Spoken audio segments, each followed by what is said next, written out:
સંસ્કારી નગરી વડોદરાના નવા યાર્ડ વિસ્તારમાં ભૂવો પડવાની ઘટના બની છે। આખી ગાડી ભૂવામાં સમાઈ જાય તેટલો મોટો ભૂવો પડતા આસપાસના લોકો ચોંકી ગયા હતા। જોકે 5 દિવસથી આ ભૂવો પડ્યો હોવા છતાં કોઈપણ પ્રકારનું સમારકામ ન કરવામાં આવ્યું હોવાનું સ્થાનિકોએ આક્ષેપ કર્યો છે। આ અગાઉ કાલેરીબાગ, ખોડિયારનગર, ડભોઈ વાઘોડિયા રોડ પર ભૂવો પડ્યો હતો, ત્યારે હવે નવા યાર્ડમાં ભૂવો પડવાની ઘટના બનતા પ્રી મોન્સૂન કામગીરીના નામે ભ્રષ્ટાચાર થયાનું ગણગણાટ સ્થાનિકોમાં સાંભળવા મળી રહ્યો છે।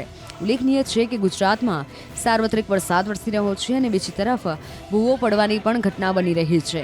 ત્યારે વડોદરાના નવા યાર્ડ વિસ્તારમાં ગાડી સમાઈ જાય તેવો ભૂવો પડતા અનેક તર્ક વિતર્ક સર્જાયા હતા। આ નવા યાર્ડ ભૂખી કાંસની બાજુમાં સ્મશાન છે। મેઇન રોડ પર છેલ્લા 5 દિવસથી ભૂવો પડ્યો છે। ભૂવો એટલા માટે પડ્યો કે જે તે સમયે આ લોકોએ પુરાણ કરીને ખાલી ઉપર રોડ બનાવી દીધો। જો આરસીસી કર્યું હોત તો આ ભૂવો ના પડે, અને આ ભૂવો પડ્યો એના આ 5 દિવસ થયા, હજુ સુધી આની કોઈ મરામતની કામગીરી હાથ પર ધરી નથી। ગઈકાલે કમિશનરશ્રીને મેં ફોટા મોકલ્યા હતા, ફોન કર્યો હતો, એટલે કમિશનરશ્રી આજે વિઝિટમાં આવ્યા, પણ જે બ્રિજ ડિપાર્ટમેન્ટના અધિકારી છે હજુ પણ વિઝિટમાં આવ્યા નથી। આની પ્રોપર કામગીરી નહીં થાય તો પાછો ભૂવો પડશે। એટલે અમારી માંગણી એ છે કે અમારા ત્યાં જે વારંવાર ભૂવા પડે છે, વડોદરા શહેરના ભૂવા નગરીનું પણ નામ આ સત્તાધીશોના દ્વારા આપવામાં આવ્યું છે, ત્યારે આની તાત્કાલિક કામગીરી થાય અને લોકોને સુખાકારી મળે, કંઈ અકસ્માત ના થાય, એના માટે તાત્કાલિક કામગીરી કરવામાં અમારી માંગણી છે। સંસ્કારી નગરી વડોદરાના નવા યાર્ડ વિસ્તારમાં ભૂવો પડવાની ઘટના બની છે। આખી ગાડી ભૂવામાં સમાઈ જાય તેટલો મોટો ભૂવો પડતા આસપાસના લોકો ચોંકી ગયા હતા। જોકે 5 દિવસથી આ ભૂવો પડ્યો હોવા છતાં કોઈપણ પ્રકારનું સમારકામ ન કરવામાં આવ્યું હોવાનું સ્થાનિકોએ આક્ષેપ કર્યો છે। આ અગાઉ કાલેરીબાગ, ખોડિયારનગર, ડભોઈ વાઘોડિયા રોડ પર ભૂવો પડ્યો હતો, ત્યારે હવે નવા યાર્ડમાં ભૂવો પડવાની ઘટના બનતા પ્રી મોન્સૂન કામગીરીના નામે ભ્રષ્ટાચાર થયાનું ગણગણાટ સ્થાનિકોમાં સાંભળવા મળી રહ્યો છે।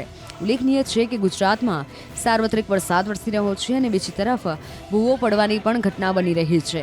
ત્યારે વડોદરાના નવા યાર્ડ વિસ્તારમાં ગાડી સમાઈ જાય તેવો ભૂવો પડતા અનેક તર્ક વિતર્ક સર્જાયા હતા। આ નવા યાર્ડ ભૂખી કાંસની બાજુમાં સ્મશાન છે। મેઇન રોડ પર છેલ્લા 5 દિવસથી ભૂવો પડ્યો છે। ભૂવો એટલા માટે પડ્યો કે જે તે સમયે આ લોકોએ પુરાણ કરીને ખાલી ઉપર રોડ બનાવી દીધો। જો આરસીસી કર્યું હોત તો આ ભૂવો ના પડે, અને આ ભૂવો પડ્યો એના આ 5 દિવસ થયા, હજુ સુધી આની કોઈ મરામતની કામગીરી હાથ પર ધરી નથી। ગઈકાલે કમિશનરશ્રીને મેં ફોટા મોકલ્યા હતા, ફોન કર્યો હતો, એટલે કમિશનરશ્રી આજે વિઝિટમાં આવ્યા, પણ જે બ્રિજ ડિપાર્ટમેન્ટના અધિકારી છે હજુ પણ વિઝિટમાં આવ્યા નથી। આની પ્રોપર કામગીરી નહીં થાય તો પાછો ભૂવો પડશે। એટલે અમારી માંગણી એ છે કે અમારા ત્યાં જે વારંવાર ભૂવા પડે છે, વડોદરા શહેરના ભૂવા નગરીનું પણ નામ આ સત્તાધીશોના દ્વારા આપવામાં આવ્યું છે, ત્યારે આની તાત્કાલિક કામગીરી થાય અને લોકોને સુખાકારી મળે, કંઈ અકસ્માત ના થાય, એના માટે તાત્કાલિક કામગીરી કરવામાં અમારી માંગણી છે।